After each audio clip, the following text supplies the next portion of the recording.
chance here. Eric Dyer with a chance to banish the spectre of shootout misery for England.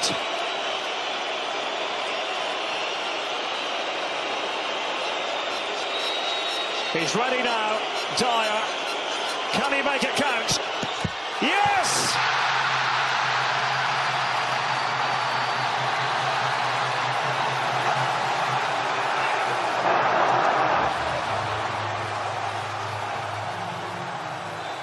All right, man, we're live. It's been a hectic day. It's November 5th. We gotta definitely timestamp this episode. It's November 5th, and we'll get very detailed. It's 8:50 p.m. Another edition of Let's Talk Battle Rap Podcast in New York. You guys already know how it goes down. We got the playbook in hand, so when every single playbook, you know you're gonna hear from Coach Bad Money.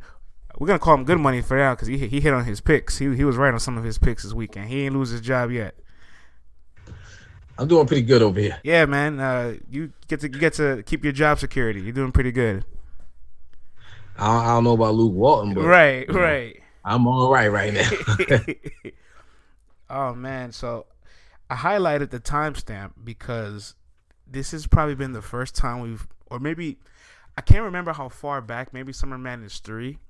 But this is the first time we've had a big card with like no announcements in less than 7 days of the card. Facts. I can't remember this happening since like maybe Summer Madness 3. And that card was just a bunch of matches put together.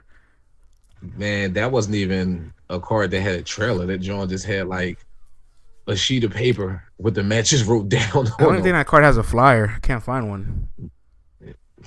It's a sheet of paper with the matches wrote down on them. I promise you. I found out the matches just by going on Smack Instagram. That's hilarious. Nah, man, but we're here, man. Unfortunately, we had some special guests supposed to be in the building. Shouts to Tom Quee, Battle Rap Resume. Couldn't make it. There's a big time gap difference between us, and I'm just going to assume that my man Tom's fast asleep in his third dream. Tom actually gets the privilege of being in the building for the playbook that we're about to set off right. Yeah, there. absolutely, man. And unfortunately we couldn't have him on, but that's what really intrigued me. He's gonna be in the building. He's done a lot of coverage for a lot of Don't Flop events. He's done his own events. He's done coverage for premier battles. I guess you and I won't really have an answer to this, but I guess we could just assume now and speculate.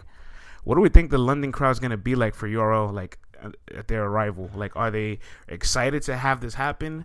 Because I know there is a niche of London battle rap that does not care for URL.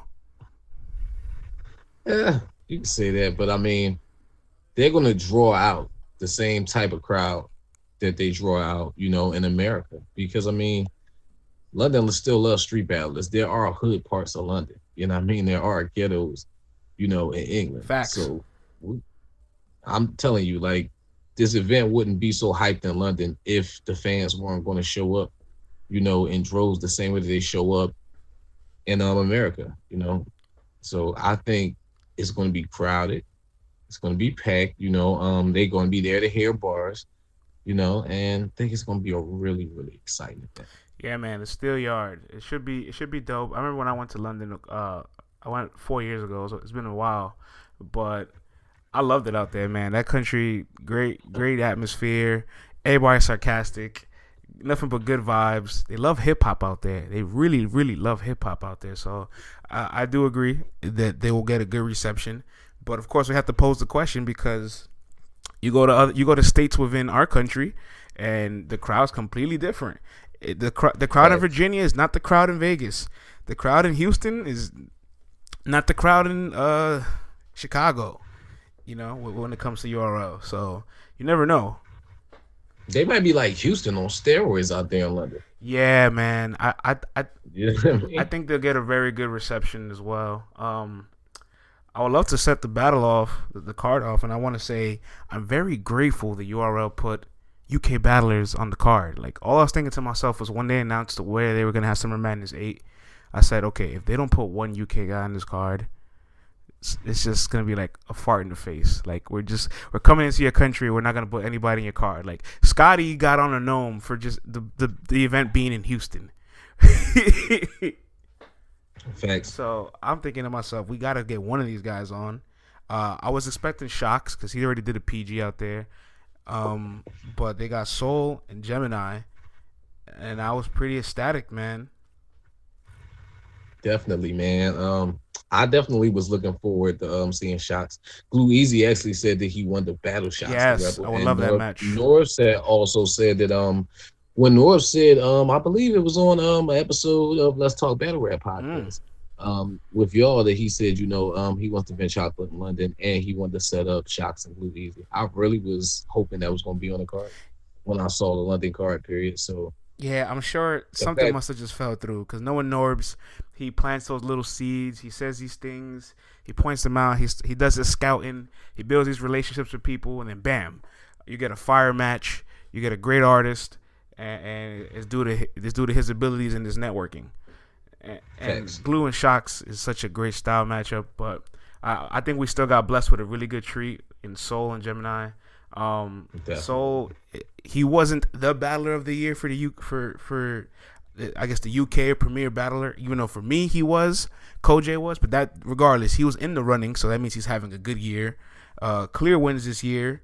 He has a good pen. He's ending the year strongly. Gets to battle on Summer Madness URL debut and battling Ilmac 2 months later. Right. Oh, a month later, I should say, because we're in November. I still think we're in December. I still think we're in October. The year's just flying so quickly. And then Gemini, he has what I love: small battle catalog. Because we talk about all the time like people that have 20, 30 plus battles. Like eventually they just what's left in the brain, what's left in the tank. Gemini has 13 battles, bro. That's so great. Preserving his legacy. Yeah, man. He just came off the battle with Cortez. I hope that drops somewhere so we could see it because it looked pretty interesting. And Gemini's a good writer. He has a lot of presence. Like honestly, he's in a league of his own sometimes. Like a lot of his wins come very clearly.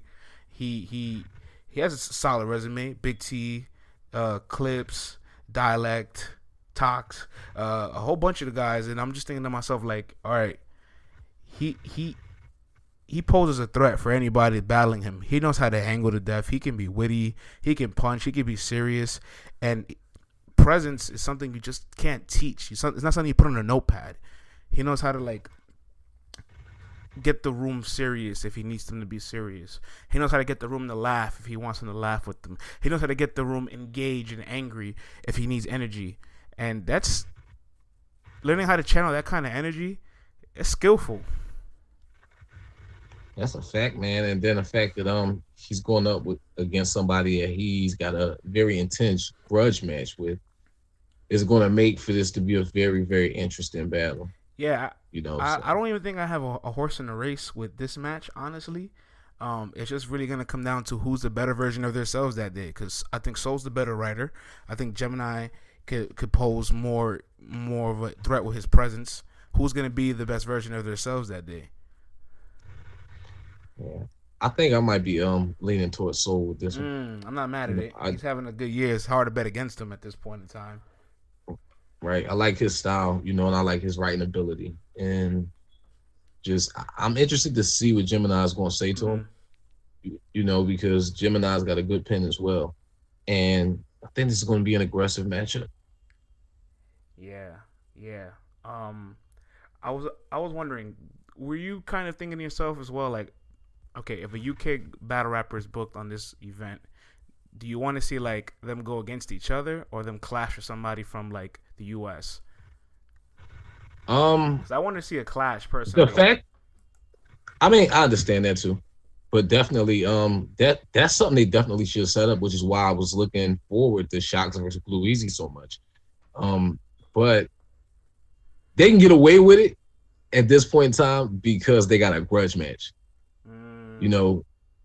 From London. So we'll let y'all slide this time, URL. Right. But the next time y'all go out to London, y'all got to do it right. Y'all got to set up, a style clash. Yeah, man. But I think this is more so just warming the URL audience up to London battle rappers, before they go ahead and do that, because you don't want to necessarily try that and you've never done that on your platform or introduced, this style of battling and this accent into your United States ornament, your United States audience. So it's a good way for URL to get the fans familiar with this style of battle rap prior to setting up a clash between the United States of America and London. So we'll see. It's always a beautiful thing when like you can see the global side of battle rap and how it expands and how like these things kind of come together. And shouts to URL for going over there, but there's tons of guys already that have made that move for their own purposes, like just to experience everything battle rap could give them.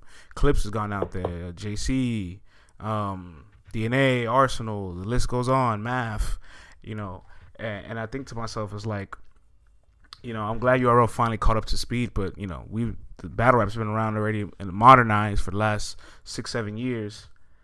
We would have never gotten the opportunity to see some of these guys face each other if like people from like the US didn't take that leap of faith and say, yo, you guys won't book any of the UK guys over here, well, I'm gonna go over there and battle one of them.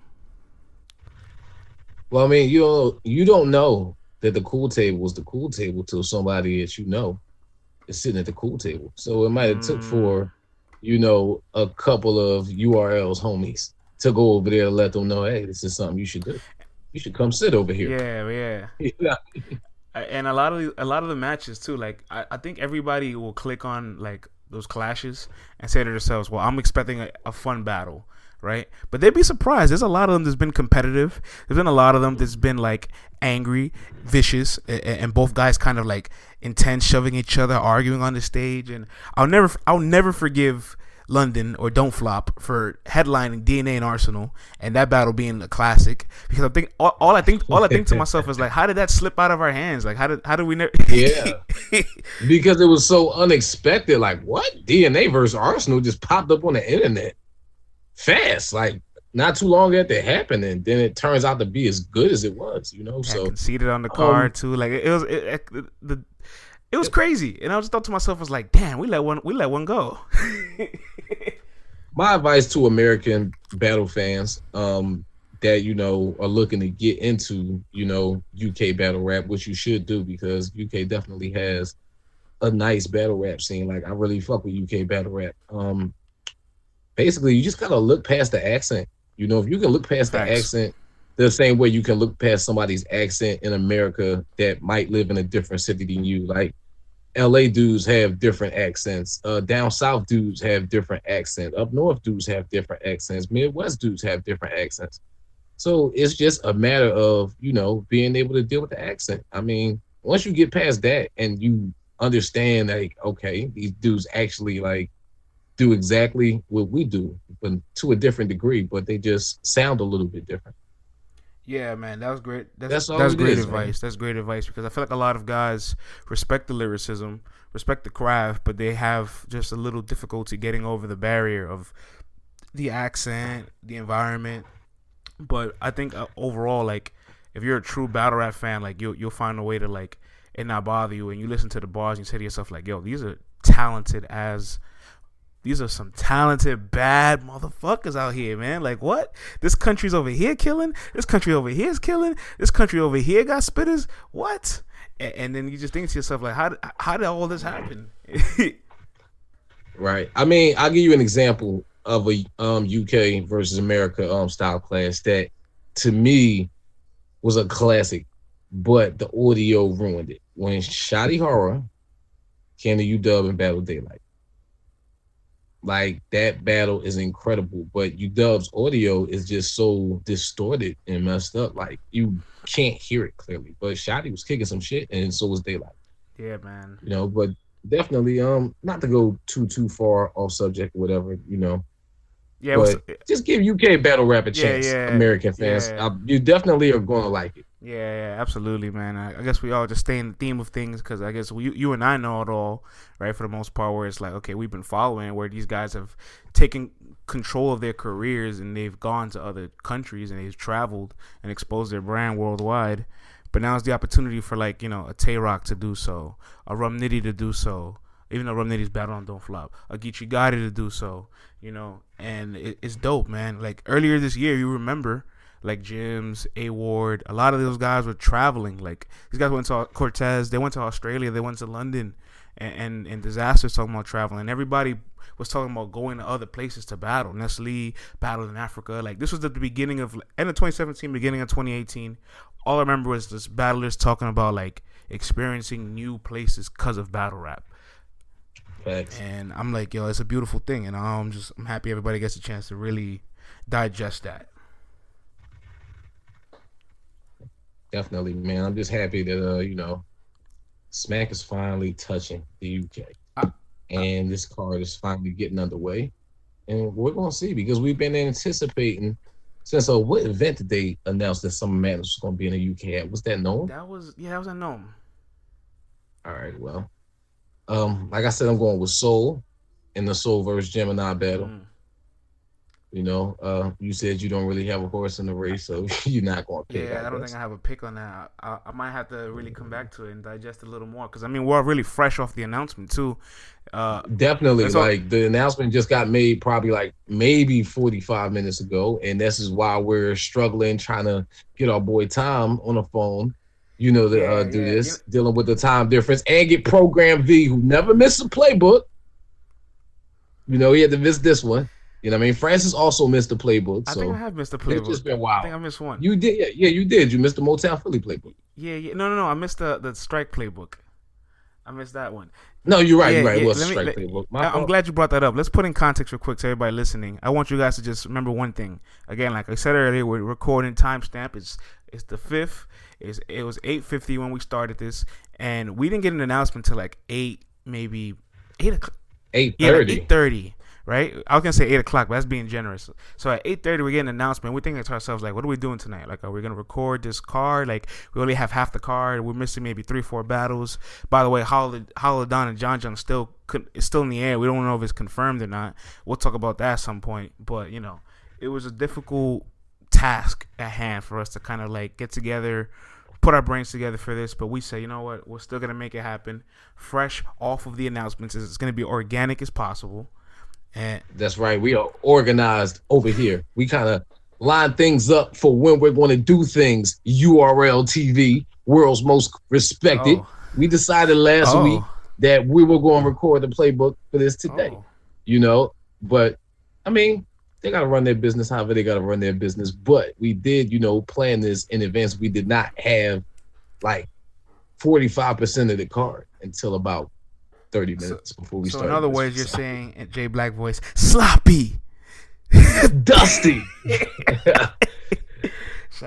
Hey, shout out to Brother Black, for having us on Champion again, and safe travels to him and Tech if they are flying over there to, London to do Champion during the pay-per-view. So, yeah, man, big fact. So let's get back to this card. Let's get into the special announcement. So a battle took place over the weekend that somebody whose name I don't want to say their full name, I'll just give you a hint, kind of rhymes with Nanny Myers. Okay. Kind of like spilled the beans a little bit, as well as somebody who got bodied over the weekend. Spilled the beans a little bit over the internets over the past few days about this particular matchup that I think URL probably was trying to keep under wraps, but people spilled the beans. We didn't know when they were going to announce it for. We didn't know what it was going to be announced for, but a battle took place over the weekend between who, friends? I gotta just say, I love that you took the opportunity to throw some slander on J Mill's name. So that made me it made me as happy as possible. Let's review Rum Nitty and Geechee Gotti. Yeah, honestly, we already know how this thing works, right? Where when you're in the media circuit of battle rap, things are gonna trickle. People without avies or icons are gonna tweet stuff. Somebody in the internet forum is gonna post something, and you're gonna say to yourself, is this confirmed? And Rum Nitty and Geechee Gotti was in the air. Obviously, also Jay Mills put it out there that when he was sparring with Geechee, that he heard Geechee's rounds for Rum. And I thought to myself, okay, is this going to be a band battle? This is interesting. But instead, I guess now it's on Summer Madness. Hey, whatever may be the case, we're here playbooking it. And I got to say, I'm excited for Geechee Gotti. His career this year has just taken off. This is a good milestone. I wouldn't have ever expected him to be battling Rum. Yeah, me neither. Definitely not with this LSC connection. You know what I'm saying? They got going on. Yeah. I didn't think none of them guys were going to wind up battling each other. So this is very, very interesting. And the fact that I don't even know how to give these guys advice because the battle already took place. You know. So let's talk about how do you think this battle might have turned out? Let's just speculate because at this point in time, that's all we could do until they premiere the battle. What they said, for those of y'all that might not know, because we're probably going to drop this in about 12 hours. But they pretty much said the battle already took place and they're going to premiere it during a pay-per-view. And for y'all that are going to be in the building, it's going to play live in the building too. So it's a rollout. That's what it is. Yeah, pretty much. Okay, I'm glad you got all that. Again, I guess we're just the information just been thrown at us. I'm still trying to figure out what's going on with everything, but I'm glad you made that clear, and that's interesting for a couple reasons. Because like they've done a few events where they've done that. Like they had a battle that happened in a private setting, and they played it for everybody. In fact, going back, we mentioned Summer Madness 3. Shout out Summer Madness 3 again because they also play. I don't even want to hear what you about to say. Don't say it. Yeah. I'm guessing you're one of those guys. You're one of those guys that didn't just say, they'll drop it later, and you missed your chance. Well, go ahead and tell them what it was. So Young Ellen conceded. I guess I won't say streamed. There was no streaming. There was no streaming in 2013, right? But they premiered it like an hour before the event. And everybody got to go watch it, and I guess stop holding on to the battle URL. Drop Young Ill versus Conceited. I don't care if Conceited reused some of them rounds for Hitman. We want to see it, man. I've been begging y'all all year to drop this battle. Did I tell you I was in the building when it actually happened the first time? Yeah, you did. Yeah, crazy. But again, so now they got Rum Nitty and Geechee for this event, and they're gonna premiere it. I'm intrigued because yes, it's a fire match. Yeah, they haven't done it in a while, to my knowledge. I don't know if they've done it again recently after the Summer Madness 3, but I just don't know if like, all right, me thinking to myself, if I'm buying a ticket to an event, right, and I have 4 battles confirmed, and you give me an extra battle that I have to watch on the screen, I'm like, wait, I didn't know this was happening. How do I feel about this? Am I happy? Am I like, I didn't really pay for this? I'm saying like for the consumer, just like a first time going to a URL event. What do you think? I'm going to enjoy it. You know, for the simple fact that who the names are. For the simple fact that I know that they're homeboys, they're both from the West, and they both punchers. I'm going to enjoy the hell out of this battle. You know what I'm saying? So I'm not even going to complain at all. I mean, obviously, you know, these guys probably couldn't get across, you know, the border to be able to, you know, get a passport or whatever. I said across the border to get a passport. I'm tripping. Thinking about Canada. We're far away. We're far away from Canada. Too far away. Buy you a map. I'm tripping. You got to edit that. Edit that out, Prince. I'm leaving that in there. I'm going to just buy you a map for Christmas. No. Edit that out. I'm tripping, man. But basically, obviously, neither one of these guys, you know, are going to be able to get access to be able to go to London to obtain a passport. So if I'm in a building, you know, I definitely would want to have seen these guys come to London and put on. But if I get to see them put on, you know what I'm saying, while I'm there on some type of screen or something, as well as the battles I'm getting, it's added bonus for me. Okay. Oh, yeah. Okay. I'm happy to hear that you like think from the outside point of view, you think of it as like, oh, that's a bonus for me. I don't know. Some people would have been picky. Some people would have been like, oh, I don't want to see that. You know. So you know, it might be hard for people in the building too because of course, it's more than likely going to be a crowd. You know, I don't think they filmed it with just Geechee and Rum Nitty just standing there looking at each other. So it's going to be a crowd there, you know, on the screen or whatnot. But it's going to be interesting to see like the reactions in the building, if people are going to be able to get people to be quiet long enough to hear what these guys are saying, because we're probably gonna be able to hear loud and clear. But in the building, you know what I mean? Like, it's probably gonna be hard. It's gonna be like, all right, be quiet. He's still rapping. He's still rapping. I can't rewind it. Us on the stream, we can rewind it. Right. So I don't know. It's gonna be interesting, man. Yeah. Who do you think won this battle? You're gonna put me in a tough predicament because URLs put us in a tough predicament. Yeah, I think this has just been the most pressure I've ever had to do a podcast today, and I love it. And we get to go back to slander Jay Mills a little bit more, right? Because after K-Shine beat Jay Mills, K-Shine is pretty much in the biggest debate with Geechee Gotti for Champion of the Year, which we're going to talk about in the near future. But now I'm kind of leaning towards Shine, so wouldn't I have to root for Rum Nitty? I mean, that would make sense for you, you know? But on a serious tip, Rum Nitty is just somebody who's really dangerous in a small room. If these guys battle like in a one-off setting where you get Rum Nitty with some fresh ears, a good environment, a good crowd, and both these guys just kind of like one-on-one, small room setting, just bars, it's really hard to beat Rum in that environment no matter who you are. It's really hard to beat Geechee Gotti, period, no matter who you are. And that's the thing. No matter what environment you put Geechee Gotti in, he adapts to it. He, even in the award battle, like that, you know, the consensus is that he lost. He still captivated that room.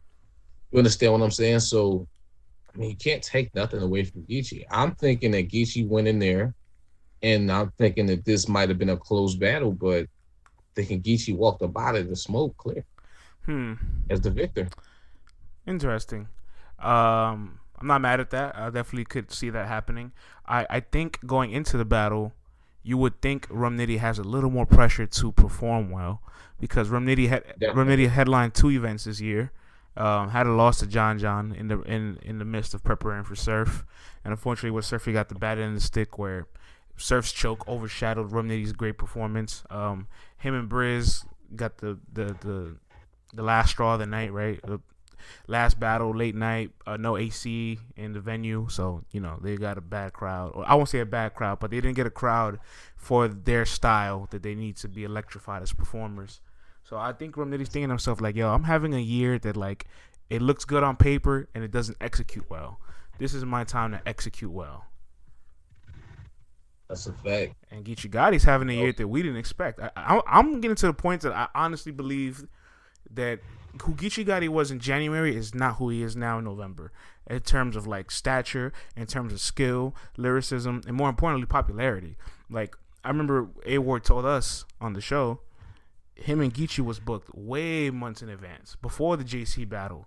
So I thought to myself like, oh, so you bought Bitcoin while while it was 4 figures before it turned into 5 figures. and so like they was booking Geechee when he was, I won't say his price was low, but I'll just say his radar wasn't his stock wasn't there. His radar wasn't there for us. And now it's like we're arguing if Geechee's Gotti having if he's a battler of the year, as if having one of the best runs of a year. And as far as his champion thing that just started, he has 3 of the champion of the nights. Like he's having a hell of a year. So Geechee is having the year everybody was expecting New Jersey Twerk to have. Wow, strong point there. Really good point. I 100% agree with that. And it's just like I think Rum thinks to himself, okay, I could easily be the face of this league. I've headlined a bunch of battles. Every time I get on these cards, like I'm expected to do a certain amount of like impact with my performance, and I feel like I haven't met to that standard. And this is my LSC guy, you know, who's a little more newer in the game and is having a great year, and people are forgetting what I have done. So I think Rum probably came into the battle with more pressure, and that's gonna probably just make him perform better. Yeah, I mean, and you got to look at where they're both at. The fact of the matter is, Rum battled like some of the top battle rappers before he even touched the URL stage. You know, Grizz pointed that out in their battle. Yeah, but I think although his resume was stacked before URL, he had a lot of losses back then. I wouldn't say a lot. I thought he lost a lot of those back then. So the growth is there. Right. But I mean, the skill level never went nowhere. You understand what I'm saying? No matter if you think he won or lost the battle when he was on King of the Dot, you couldn't deny his talent level. And that he should have been on URL killing shit a long time ago. Yeah, But 100%. you gotta look at the acclaim that Geechee Gotti has amassed within the past 12 months. I mean, think about it. It's currently November 7th. Since Traffic 3 to now. Right. This is what I'm right. Even like before that, I want to say like when he was like battling Danny and then Stewie Newton, when he was making a name for himself. Right after his one off with Louisiana, pretty much. That's what I'm saying. Like over the past 12 months, you think about it. This time 12 months ago, Geechee had just battled Av on Traffic 3. Mm-hmm.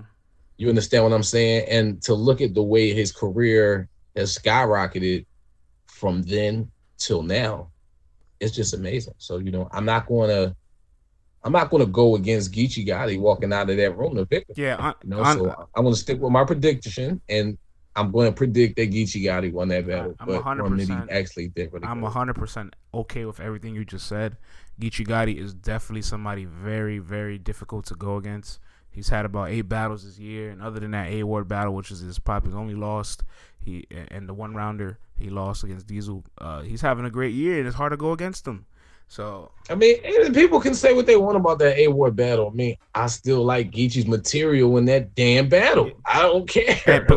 I still like Geechee's material. A-Ward definitely won that battle. I'm not taking away anything from A-Ward's win, but Geechee still had good material in that. It's crazy to think. So we're not gonna sit here and act like he just got bodied. Went up there and didn't have nothing. No. Yeah. But it's just crazy to think that like he was double booked, right?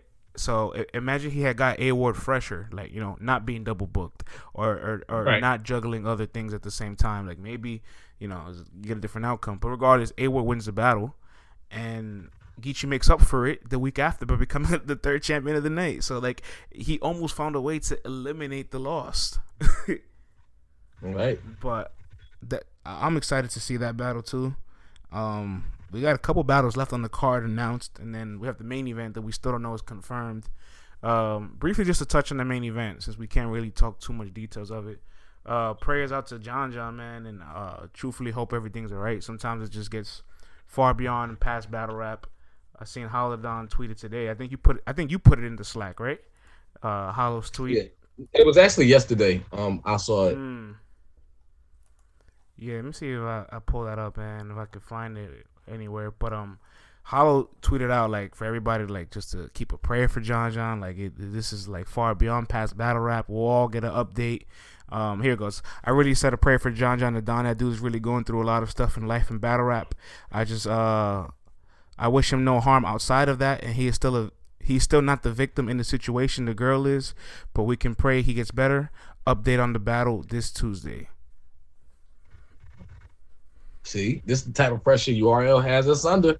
We didn't even know if we were going to record the playbook tonight, but as we can see, within the trailer for the latest 2 announcements, URL is still promoting Hollow and John. So we're going to carry it as such, period, point blank. Okay. So hopefully all is well in John's life. But this definitely has an effect on how I view the battle now, because at the time period when we kind of talked about it, shouts to Champion, I don't know if they'll put it out. We definitely got a chance to sit down at the desk, at the debate desk, and or the debate table, I should say, whatever, and had a conversation about John and Hollow. We were all very mixed. We couldn't call it down the middle. We were confused. We kept going back and forth. But I felt like for me this was John's time to win. And I can see that. But I also feel like Hollow wouldn't have took this match if he didn't have something up his sleeve. Yeah, Hollow is a strategic guy. He does not ever take matches like just randomly like that. He handpicks all his matches, very detailed, even down to the venue, down to the location, down to the date. And again, like I don't think that Hollow would have been even thinking of picking this match up had John not so convincingly beat Rum Nitty at Volume 2. So that's when the talk really started heating up again for people like, no, this needs to happen. It's been talked about, but I mean, it would go away. But after volume 2, fans would not let it go away. So it has to happen. But at the end of the day, I just feel like knowing the type of battler Hollow is and the career strategist he is, and knowing that every move that he makes is calculated, I just feel like he has some type of plan that he's got in mind for John John that he's going to try to execute. He said, I've been following the tweets, dog. I've been following the tweets, and he's like, oh, I'm going to have some of the best name flips you've ever heard in this battle. This, then the third. And John John's like, yeah, well, what if I show up and I don't even do no name flips? Well, not name flips, flipping the people's bars. That's what it was, not name flips. That's exactly what it was. It was flipping the people's bars. So it's been intense, with these guys online talking about what the other one is in for. John John's so confident about his rounds, like he wanted to call Hollow to let him hear his rounds because he felt like there's nothing he could do about him anyway. I mean, of course he's being sarcastic or whatnot, but still. Yeah, man. It's a tough match. But overall, I gotta admit, and I think you might be able to agree with the statement with me. A couple years back, maybe even 2 years ago, 2016, 2015, 2014, if they battle, I don't think anybody's picking John John. Right. And that's no disrespect. I just think at that moment in time, like, John John had moments already, but Hollow had already had his legacy battle with Lux. At that moment, like, he, not saying he's like in God tier. I don't really believe in that air quote God tier, but that's it. Hollow was almost established as an all-time great. If Hollow never battled again after the Lux battle, we'll hold him to the highest regard still. True. But I mean, I don't think we will hold him as in high regard as we do if he didn't pull off what he pulled off in the Lux battle. No matter whether you think Hollow won or lost that battle, Hollow showed you something in that battle that you probably didn't even know he could do. And it could be different things for everybody. You understand what I'm saying? So I think that's one of the most complete Hollows that we got. I think the amazing thing about that battle too, when you think about it, is that Hollow didn't even really peak after that. Like his next battle was a Joe Buttons, and even though the battle was not good on paper, it was like, you can think to yourself, you have the mega match for Lux. Where do you go from here? How do you go up? And your next match is against a mainstream artist. That's crazy. And then performance-wise, after the Lux and Joe Buttons battle, he had a great battle against Clips. He had a great battle against Pat Stay. He created a top 15 most viewed battle with Tay-Rock. So it's not like Hollow the Don peaked after that one legacy moment. You know what I'm saying? He still kept giving you countless moments to add on to his greatness. And although John John does have some classics under his belt, some amazing battles, this is a legacy match for John John. This is a career match for John John. He could try to downplay it, and I know he will. He'll say what he has to say, and that's fine. He's supposed to. But we, as commentators and fans first, or just following the back and forth between them for all these years, this is a legacy match for John John. I mean, I think it's a legacy match for both of them because, as I've stated on previous episodes of Champion, I don't think Hollow could retire without battling John John. It was always going to be that stigma, why you didn't have a battle with John John, for the title of the Don. Whether that's what this is or what it's not, both of them said it's not, and nobody's going to change their name at the end of the day. But if Hollow would have retired and walked off into sunset and not battled John John, he would have been called back to battle rap to battle John John. Yeah, but you know what's interesting is like when their I guess situation kind of really brew in 2014, and they wanted, I guess John John wanted to battle Hollow more, and there was the back and forth of it all. 2014, 2015, 2016, this battle wasn't in that high demand. Like, it was just like one person wanted it more than the other. That's how it always felt, I think it heated up. Like I said, I'm trying to find out at what moment did it become like, yo, this has to happen now. after John beat Rum Nitty. And then they got on Angry Fan and they talked everything out. And then me and Jay Black sat down. You know, all this stuff happened strategically around this time. John beat Rum Nitty. They had the Angry Fan call, you know, and me and Black sat down and talked about it. We attacked it from every angle that we possibly could. And that helped the match and the hype for it not go away. This match has been talked about and went away so many different times. Just so happened that the stars aligned this time that it was not going to go away. It wasn't. It's a mega match. It's a mega match. And right, you don't get mega matches all the time in battle rap. So this is one of them. And to have look, mega matches can't be created. They come with the proper time. They come with years being built up, and they come with the battlers really having strong aggression towards each other where they do not like each other. Right. And the fact that Hollow's about to, you know, put in his walking papers any day now. I mean, this is like a bucket list battle for him. I want to see John do good in this battle. I want nothing less than the classic. I don't want to see nobody go in there and get bodied. I don't want to see, you know, this shit get ruined and, you know, get too aggressive up there, you know, and then they can't finish the battle. I don't want to see that. I expect nothing but a classic from both of them because I know the talent level that John has. He's definitely more than capable of going in there and beating Hollow to die. And it's like a lot of stuff that Hollow can say to other battle rappers, he can't say to John.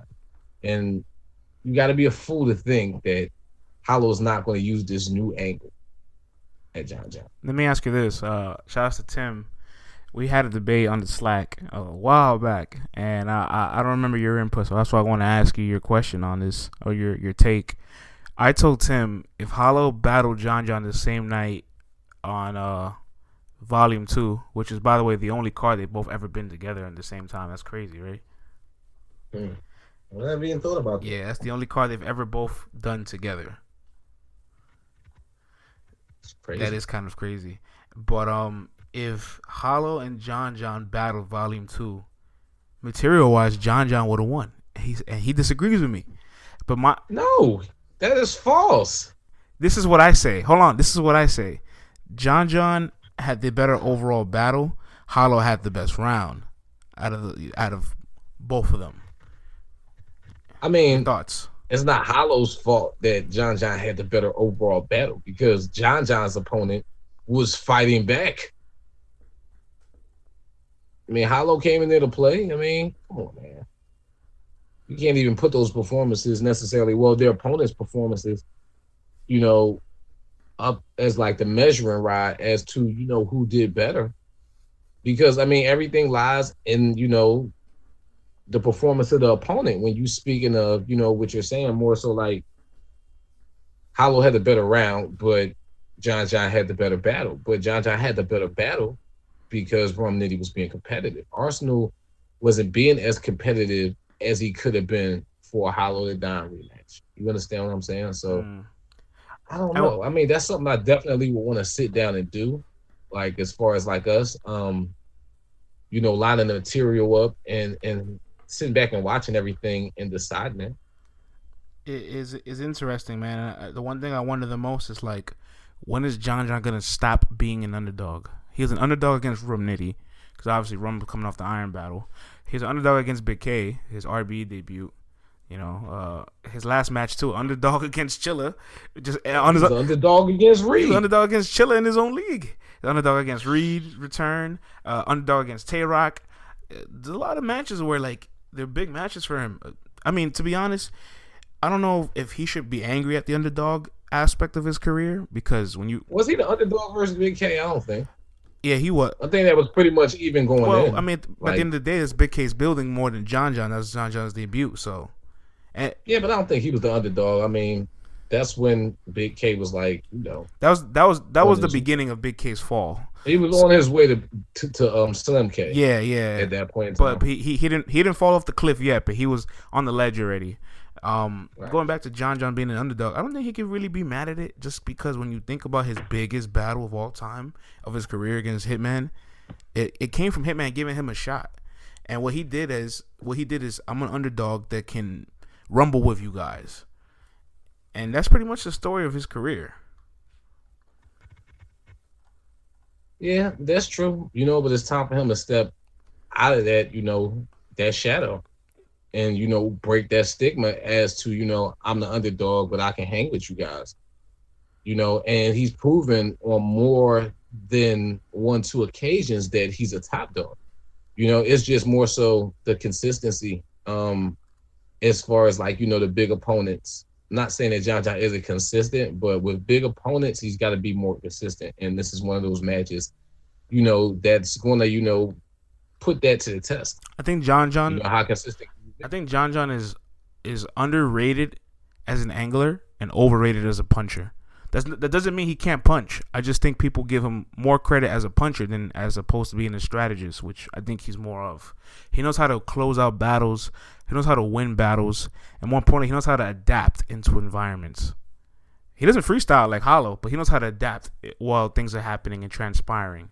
He gets to feel the energy of the crowd and know when he has to turn up. And even when the crowd is not fucking with him, he never loses a step of his material. Right. That doesn't get talked about enough when you talk about how good John is. So, you got John. Yes, sir. And I got Hollow.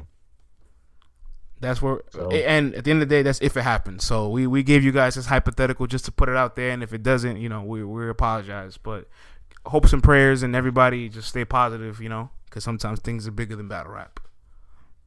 And Hollow has a clothing company, so I think he's got something up his sleeve. Ooh. That's why he took the match. Ooh. So moving right along, France. Let's talk about a match. T-Top yeah. And Iron Solomon. I'll be honest, I don't like the match. At this point in time, no, I don't like it. I don't like it. I want to hear why you don't like it. You might be the exact same reason why I don't like it. It's a weird match. I mean, we didn't like Iron Solomon and Rum Nitty, when it was announced, but it's kind of like with this match, I don't see how their styles complement one another. It's just like I wouldn't even call this a style clash. Man, it's a weird battle. They both can angle, I think. All right, so that's cool. That's what's going to be interesting about it. So that there is a little bit of similarities there in the style. So there's something that could complement each other. But in my opinion, it doesn't have that competitive edge where Iron and Chilla. You hear Iron and Chilla, and you think to yourself, well, Iron just had an amazing writing display against Rum Nitty, and now he's battling one of the greatest writers. There's a competitive edge there. You know what I'm saying? JC and Chilla. Oh shit! This match is happening in 3 weeks. Can they pull it off? They pull it off. Him and Big K, his RB debut, and Big K was the biggest underdog at the time too. So there's always something that kind of keeps you interested with an Iron match this year. But Iron and T-Top just doesn't have a storyline. Doesn't have them really talking about each other. Stylistically, I don't think it's going to be overly entertaining. They're good anglers, but what are they going to angle about each other? I don't necessarily think T-Top taking the white angle is effective. He's going to. He is, of course, he is. And he's going to take the white angle. He's going to take the Mook angle. Iron is going to take the Trapper angle. Can I be honest? Can I give you a little switch around? And you might be like, that actually might work better. T-Top should have battled Pat Stay in London. And Tay-Rock should have. I don't like Tay-Rock and Iron, but I would prefer Tay-Rock and Iron if I could get Pat Stay and T-Top. Pat Stay and T-Top is a fire match waiting to happen. I wouldn't be mad at that. And they've called each other out. They've been wanting a battle since last year. I mean, I'd love to see Tay-Rock and Iron. I don't want to see it yet. I want that match to happen when it's supposed to happen, and I want that in a volume setting possible. And we're always gonna wonder too what could have been with Iron battling Surf. We're always gonna wonder what that could have been because Iron's resume is filled with writers, and very very rarely is Iron's resume filled with that one guy that imposed his presence. That would have been Surf. Exactly. I mean, excuse me. T-Top, he's got a hell of a presence too. So that's one factor, that Iron's gonna have to take into consideration when writing for T-Top. Well, he's had to take into consideration. I would hope his rounds are done by now. we're a couple days away. But that's definitely something Iron has to think of. T-Top has to take into the fact that Iron is a strategist. He's one of the smartest battlers in battle rap. I mean, Nitty didn't do nothing but get dressed to come to the battle, and what he wore wound up being used against him in the course of the battle. So you got to be careful with Iron, man. I'll say this again: Iron Solomon knows how to win. Yeah, he does. Period. I mean, might not have fared well against Moot, but some way, somehow, Iron Solomon knows how to put his tools together. Pause. But damn, that's a pause. His battle rap tools. Damn. Before, if he was here, it'd have been a pause. But Iron has, the battle rap tools, in his arsenal, and knows how to use them, at his disposal. And at any given time, Iron can win a battle that you think he's about to lose. Well, hey, man. So I always refer to Iron, and I told him to his face, he's like Aaron Rodgers to me. Because when you count him out, and just when it look like he's about to lose, boom, Hail Mary. Honestly, since his Mook battle, he's had 10 battles, and the only other battle he's lost since his Mook battle, in my opinion, clearly is against Immaculate. So you could pretty much argue that Iron is 9-1 since Mook. It's pretty fucking good against elite competition at that. And by the way, we gotta watch JC again. We gonna talk about that battle another day because you guys are trying to pull that one out the sleeve. We're not gonna go there. We know how you feel about JC. I know how I feel about you guys. I know how you guys feel about JC. That's what it is. And I like JC. We're not gonna talk about JC. We talking about Iron Solomon. You brought it up. Hey, you brought it up, not me. I know. That's why I cut it short. Let me say this too. Man, it's just a weird matchup. I would advise T. Go ahead. Iron's name is in the runnings for the year too. Like he's in the hat. 100,000%. He's in the hat. So I expect Iron to give me what Iron always does. I guess that's a pause if you want to pause that. But he's gonna perform. He's gonna bring great screams. He's gonna angle. He's gonna wow the crowd. I'm expecting a good battle from Iron. I'm interested in seeing how T-Top adapts, but it's just them complementing each other. I don't know, but hey, battles with low expectations can be the ones that come out the best sometimes. So I still have a very open mind, but I am gonna be honest. I just didn't like the match. I don't know. I mean, I think it still has the potential to come out and be a good match, because I mean, both of these guys are entertainers. Facts. You understand what I'm saying? And they know how to work that crowd. So it's going to be interesting to see what they do out there in London with that crowd and, with each other as opponents. These guys might have the hardest battle on the card to write for. I didn't think of that. They both might have the hardest opponents to write for in this battle. on this card. So we'll see. What makes you say that? Because the environment they're taking it in, basically how their styles are like a complete 720 from one another. And just the fact of the matter is that I don't think there's necessarily much of a build up to it other than them taking little Twitter shots at each other here and there, joking with each other and stuff. I don't know. It's just not much to it. You know what I mean? It's not much of a build up to it to be like, all right, this happened, so I'm going to pull from this situation, where Iron said this in this interview, or, T-Top said that in this interview or whatever, or T-Top had a situation where he was calling me out during such and such battle. They haven't called each other out or nothing. So it's not necessarily much hype, like as far as people wanting to see it or demanding it. There's no build up to it between the battlers. And they're just, like I said, a complete 720 style-wise of one another. And again, you have to take this environment into consideration with this matchup. So it's going to be interesting. Yeah, man. I agree with you. We have open minds. We're open to this battle stealing the thunder of the event. So, and Iron Solomon's done that already. He was able to keep the energy alive after the Mook battle. Him and Chilla battle of the night. Him and JC electrified and revived Summer Madness 7. So Iron still has it in him to, surprise you even when you expect it the least. Big facts. So a match on this card I want to talk about that got everybody very flustered and angry.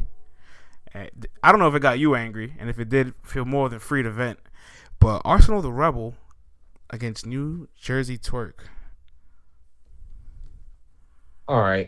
Let me say this to start off. Oh boy, I'm gonna let you have the floor.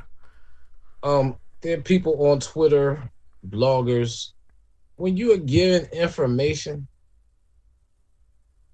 don't get mad and leak the information, okay? Because there would have been so much more excitement around Arsenal and Twerk actually battling if when Twerk, battled at SM7, if he didn't mess up so bad, Arsenal wouldn't have to come out and say, okay, now I'm not battling him at Summer Madness 7. Somebody leaked the information. Like, oh man, Arsenal was supposed to battle Twerk at Summer Madness 7. I wonder if URL still gonna put that battle on. No, But sometimes keep your mouth closed is better for the culture, man. Like y'all kind of took some of the hype that could have been behind this battle because this is Arsenal versus Twerk. No matter what anybody can say about what Twerk has done throughout the course of this year, how everybody is on Twerk's head right now for the no showing and the choking and all of that. This still is a huge battle. I'm excited to see it. I don't know about nobody else. I'm excited to see it. Everybody is upset, up in arms. Oh my God, Twerk did X, Y, and Z, and he's still on the biggest card of the year. Okay. I don't own URL. URL is a business. They had to do what's best for their brand. And whether I like it or not, the decisions they make is either I have the option to put my money into, supporting it, or I don't. I'm not going to sit up there and rant and rave and get my blood pressure up, right? Because there's a battle on a card that I don't think should be on there. Go do something different if you're upset about Twerk being on the card. Go. Step out the room. Wash some dishes. Spend some time with your children. Something. Watch paint dry. Anything that you can do to occupy the time that you could be watching Arsenal versus Twerk if you still want to, order the pay-per-view. Or just don't order the pay-per-view. Period. People have the right to be upset or whatever. But to the extent that people are taking it to, I just don't get it. Word. Give me a second, man. Hold on. Let me turn this back on.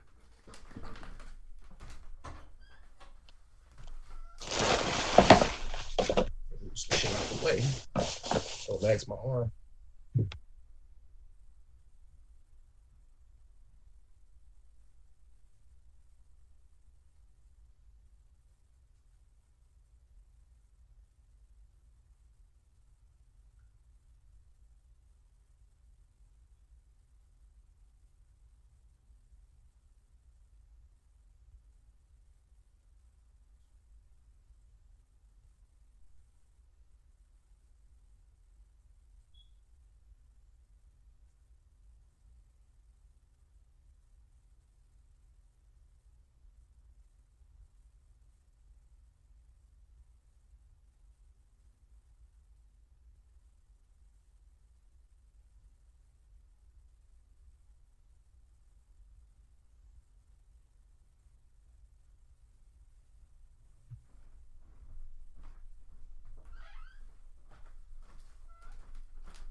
All right, we back.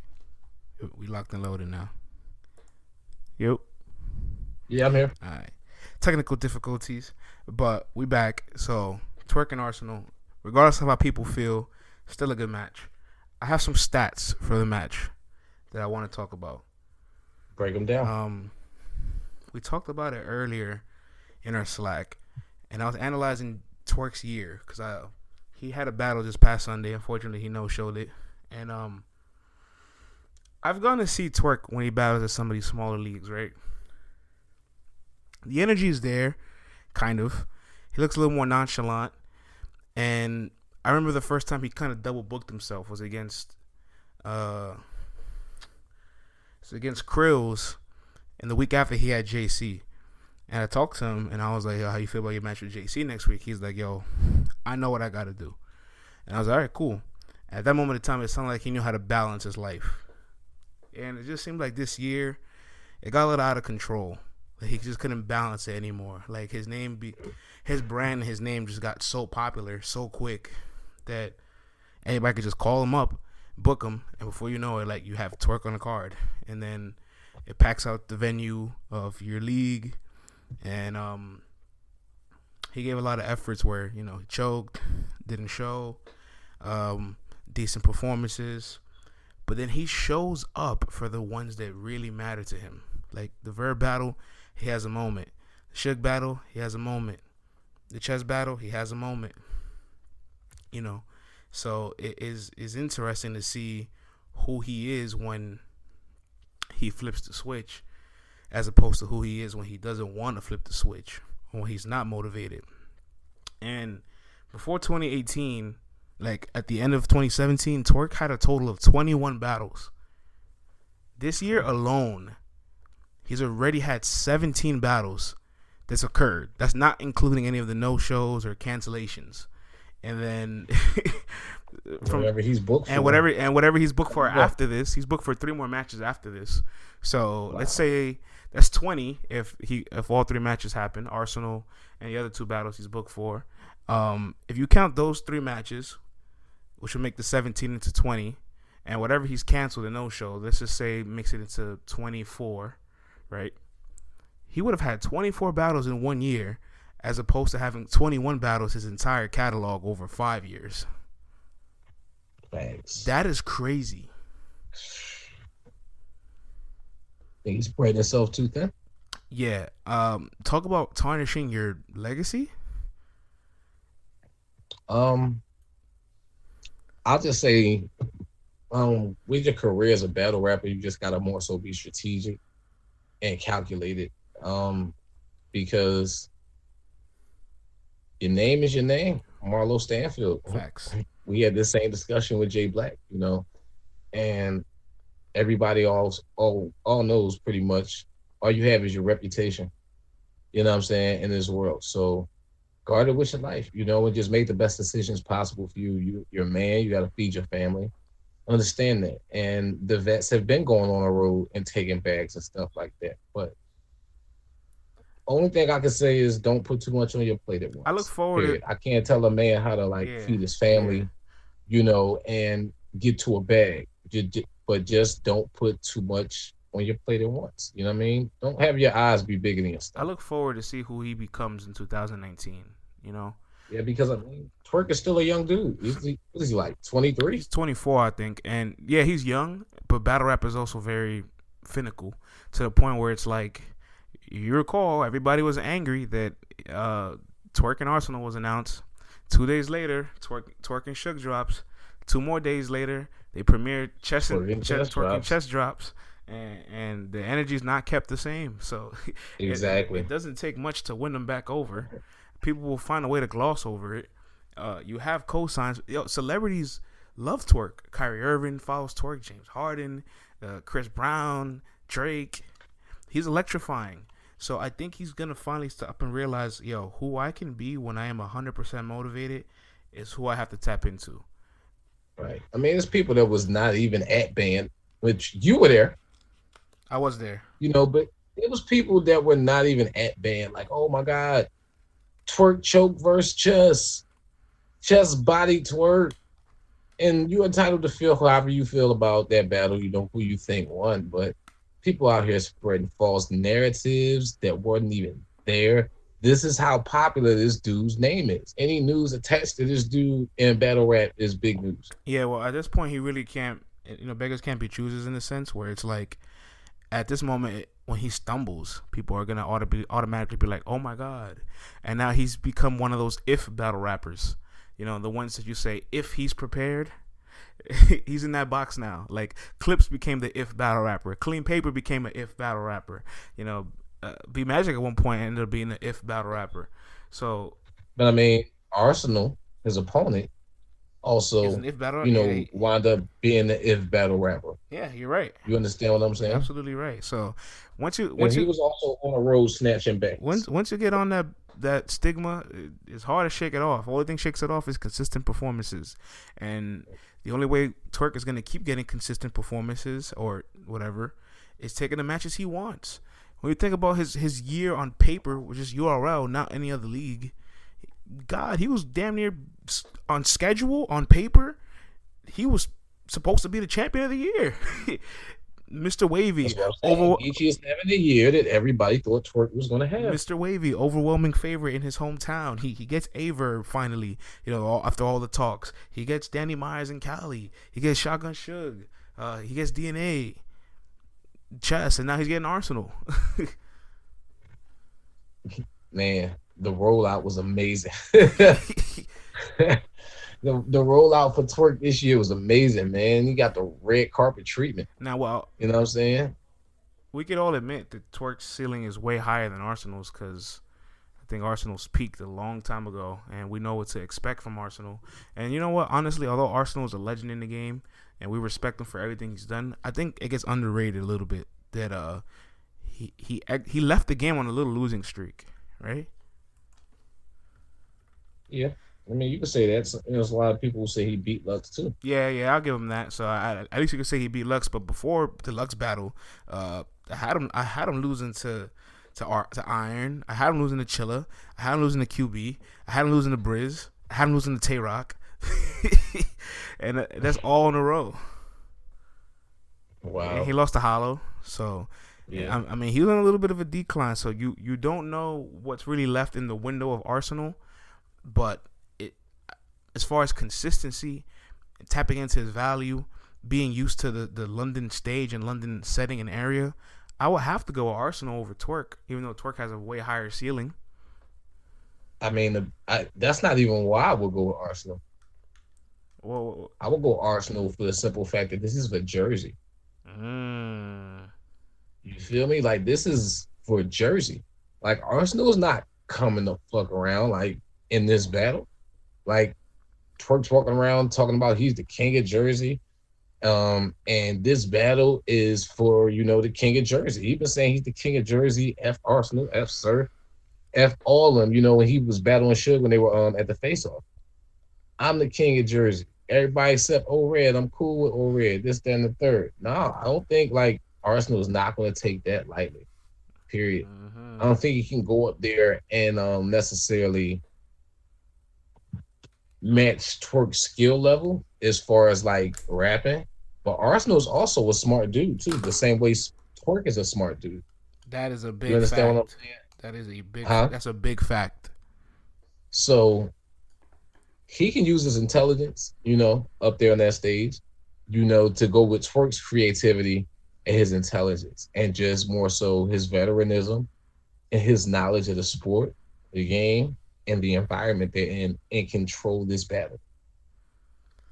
Yeah, it looks like you and me both have Arsenal for a variety of reasons: for his experience, for the meaning of the battle, for the purpose, for the consistency, for what you can expect, for his crowd control. Like, it's just a lot of the factors and variables go to Arsenal. And even more importantly, even in Arsenal in a losing streak, he battled top names and he's still showing out. And he's giving you 3 complete rounds. So, like, even on consistency strength, like, you might have to go Arsenal too.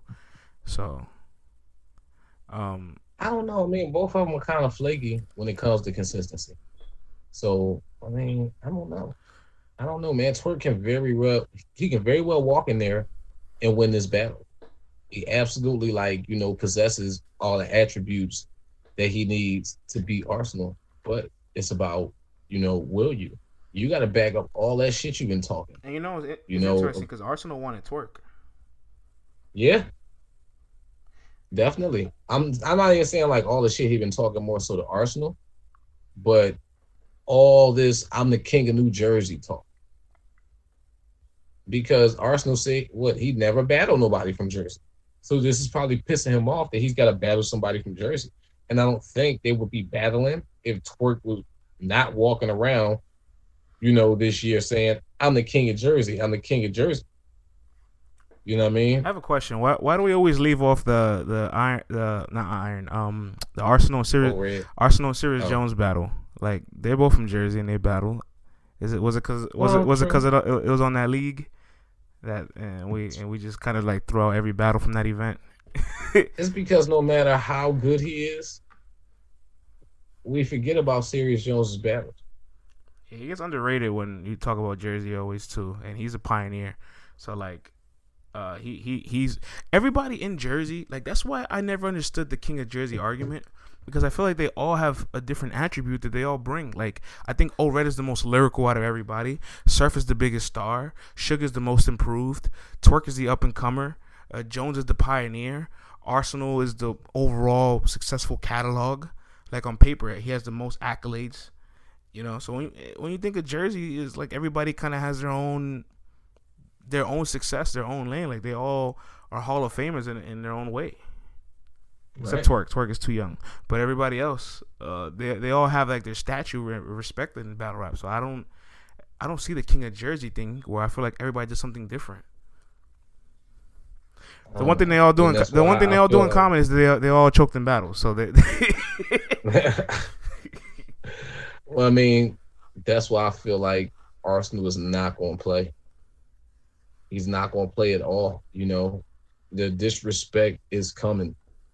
You know what I'm saying? Like, Facts. and another person that gets left off that list when you talk about top Jersey rappers is Lila Zay.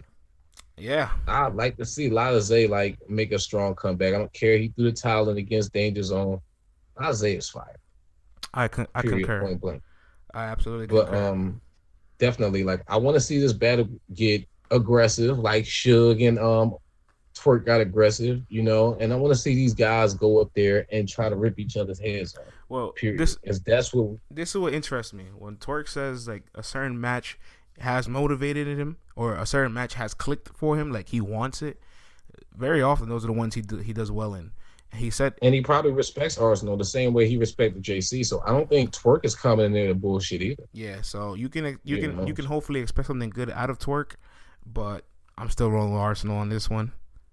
I don't know. I just feel like I don't think Arsenal is necessarily a better rapper than Twerk.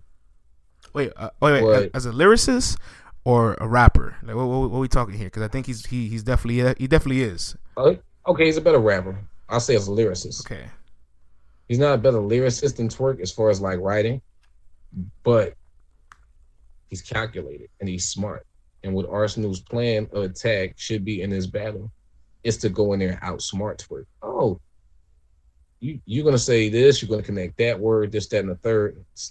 He gotta make it go up, he gotta go up there and make what Twerk does not look as great as it is. The same way Hollow went up there and was like, you know, Lux makes all this stuff sound complex, this, that, and the third, and it's so hard when it's so easy to say.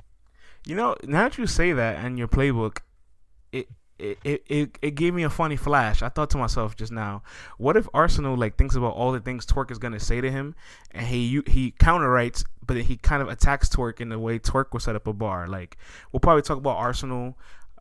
He'll probably bring up an old Arsenal Detroit Shotgun Suge reference.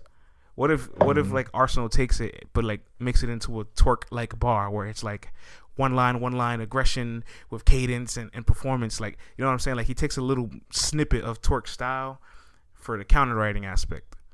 You're gonna say that I went to Jersey and I went to Detroit. You know what I'm saying? Like I can't think of nothing off top, but I wonder if Arsenal was to do that. Like that'd be pretty smart of him.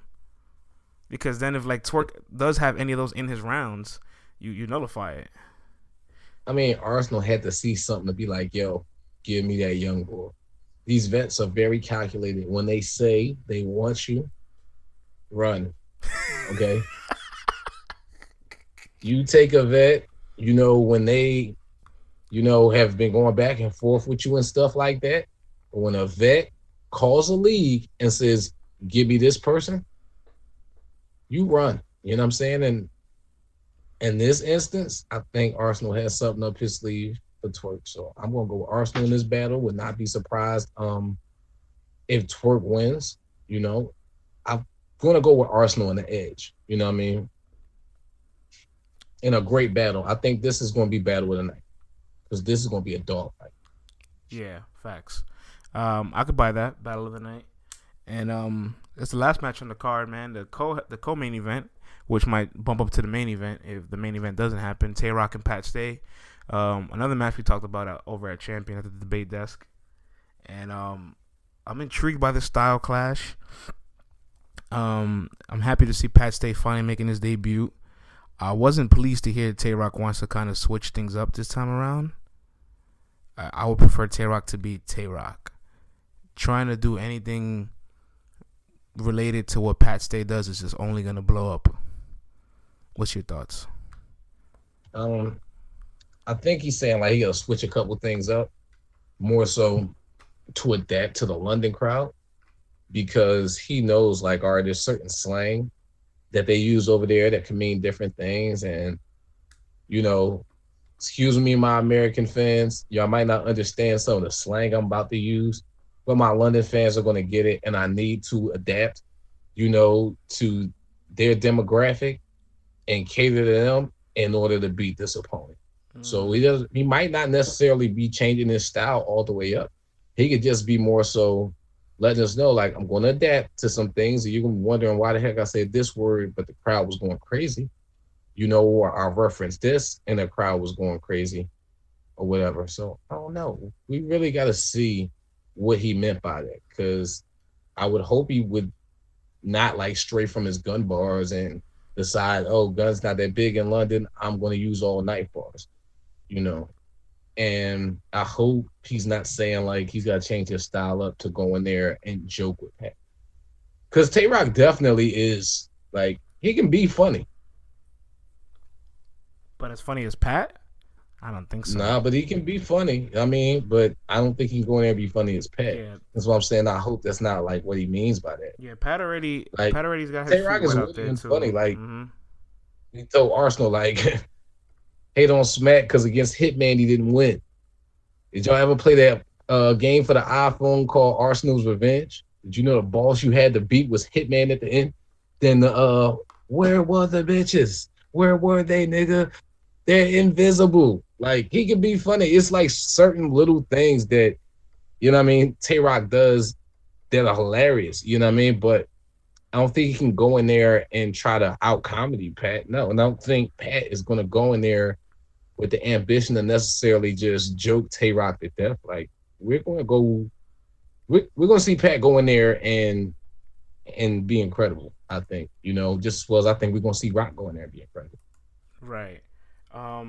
They both have a lot of the similar names on their resume, which is pretty interesting. I think they got about 8 of the same battles on their resume. They both battled Arsenal. They both battled Sharon. They both battled DNA. They both battled Clips, John. Who else? Hollow, Calico. So, I think that's about it. And Disaster.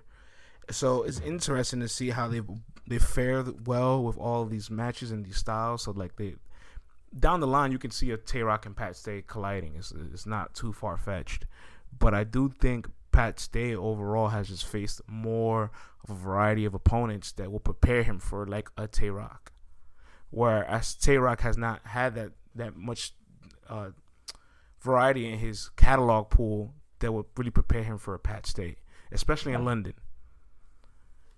I mean, you're not gonna understand that. I think the London crowd is a bigger advantage to Pat, but Pat Stay is trying to downplay where he's like, don't put the pressure on me. They've seen me out there before. They've never seen him. So just because they've never seen him already, they might like him more. And right. And I feel like it's kind of a deflection where it's like, no, I don't agree with that, because when you go somewhere and you kind of know what to do, you know what to do. Because them not being there before, that sheer excitement of, you know, the crowd like being excited about them is gonna last for like, you know, a round. Then after that round, you got to show and prove, you know. Yeah, there's not a lot of places that's overly unpredictable. Like maybe New York is one of those places that's like you just don't know what the fuck to expect. But I think, like, for example, if people go back to Houston, if anybody that was on Gnome A goes back to Houston, they're gonna have an advantage as to anybody who wasn't there. And I know That's a fact. it sounds crazy to compare Houston to London. It might sound crazy, but my point is that once you touch a certain area, a certain city, you kind of have a better feel than somebody who's brand new there. You like when you're writing and you're thinking about what to like project to the crowd, you have a feel, you have a template to go off of. This person has nothing but videos to go off of because they haven't really felt it themselves. Absolutely. So I don't know. I'm still edging this battle to Pat's Day. I hope they still have it judged. They wanted to have it judged. I don't know if they're really gonna commit to it, but I haven't heard nothing about it. I'm going with Rock in this battle. Rock is going to hit Pat with every gun bar in the Marvel universe at some point during this battle. I think Pat is going to be amazing. We're going to really, really want to see Pat on URL in New York after this, but I got Tay-Rock, man. I got Tay-Rock taking this battle, like in the end. This is going to be another dogfight because Pat's not coming in there to fuck around either. Yeah, at first when I saw the match and I thought about it all, I thought this was a little bit more clear for Pat, but I think about the adversity that Tay-Rock is facing right now. Like Tay-Rock hasn't had an explosive moment since the Hollow battle, and he did good against Rock. I mean he did good against Goods. He did good against Disaster, right? But like something about those battles just didn't feel like the Hollow battle. I feel like he's still chasing that moment. And plus, every battle since Hollow has been on the road. LA, Houston, Vegas, and all three of them haven't been as explosive as a normal Tay-Rock like in Irving Plaza. So now he's facing the adversity of road games. And what bigger challenge than a whole nother country? It's like, it's like the NBA. Some teams get exposed on the road. Yeah. You understand what I'm saying? Like, you got the advantage when you're home, but might get exposed on the road. And don't for a second sit back and think that Tay-Rock has not examined himself, over the past couple months and looked at the fact that, he feels he was cheated out of Champion of the Year. The Goods battle left a sour taste in his mouth. The Hitman battle definitely left a sour taste in his mouth. The Goods battle, I say left a sour taste in his mouth because it wasn't a clear win. Like, it's debatable 50-50 up in the air whether you think Rock won or Goods won. And Tay-Rock is not used to necessarily walking out of his battles like that. With Hollow, and I was there in the building for it, an overwhelming majority, now that has come out, say, Tay-Rock won that battle. Walking out of there, it was like, all right, Tay-Rock might have won, but it feels like Hollow won. But a year and some change, I want to say like a year and a month since that battle's been released, and a majority of the people have Tay-Rock winning. Like, it's either 70-30 or 60-40, to have Tay-Rock winning that battle. Yeah. And then you look at everything coming into this year, he won the battle Hitman for the longest. And to what Tay-Rock standards are in the fans' eyes, he didn't live up to the hype.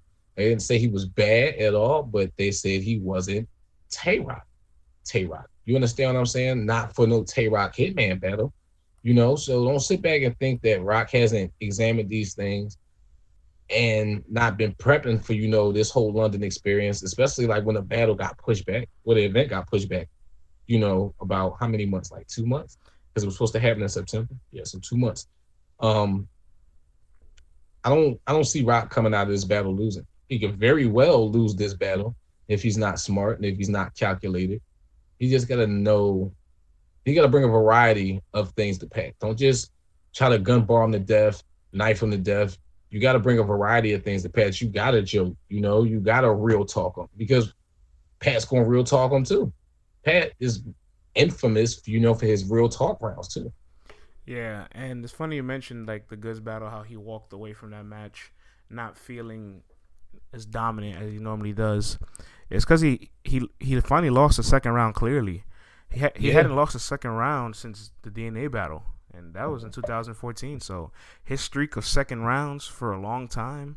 Look, it got to the point always that before the Goods battle, if Tay-Rock wins the first round, all you say to yourself is, oh, he's going to win the battle because of how consistent he's always been for his second rounds and the way he's been able to deliver that. Yep. And I think that's what's been hurting him more his performances aren't bad. Like he did really good against the Goods battle. He actually wrote pretty well.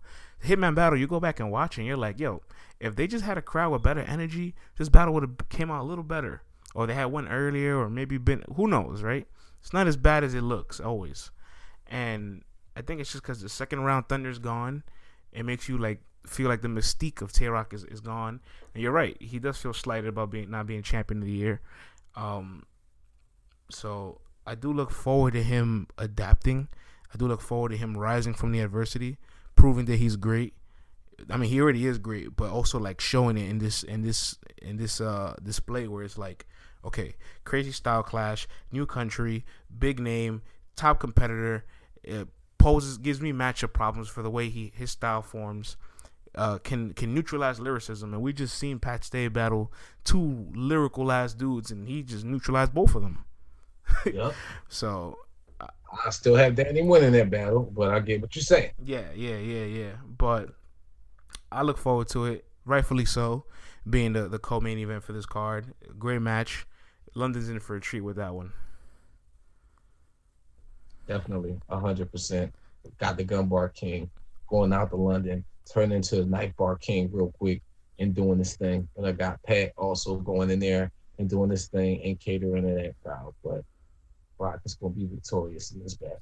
Well, man, that pretty much concludes the London playbook, Summer Madness 8 playbook, and hopefully we get some good announcements throughout the course of the week. Hopefully. But I also, made a suggestion, URLs, if Hollow and John can't have him in London, why not do it in a band? I'm just saying. Don't pay me no mind. I'm nobody. I'm just thinking out loud. You know what I'm saying? I'm just saying. Might be a good idea. Oh, man. I'm not mad at it. I'm not mad at it at all. Everybody's been listening. Thank you for tuning in as always, man. Like, subscribe to the show. iTunes, Spotify, yes. Stitcher, Google Play, all that good stuff, all that beautiful stuff. Bad Money. It's been a thrill. It's always a thrill, man. Follow France on Twitter at LTBR Podcast. Follow me on Twitter at BadMoney29. Let's Talk Battle Rap Podcast Facebook page will be updated shortly. For those of y'all who have been looking for us on not Facebook, excuse me, YouTube. What am I talking about? For those of y'all who've been looking for the podcast on YouTube, it's been a long day, man. URL has had us under, strict conditions with trying to figure out how we're going to do this card, France. We talked about that from the beginning. It was a stressful day. I will admit. Hey, yeah, if we were stressed, I imagine them. Whew.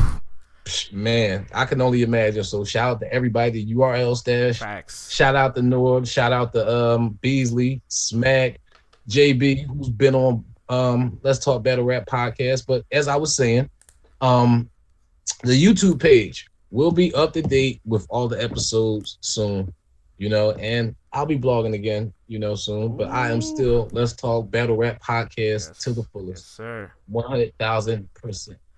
And we out of here. Peace.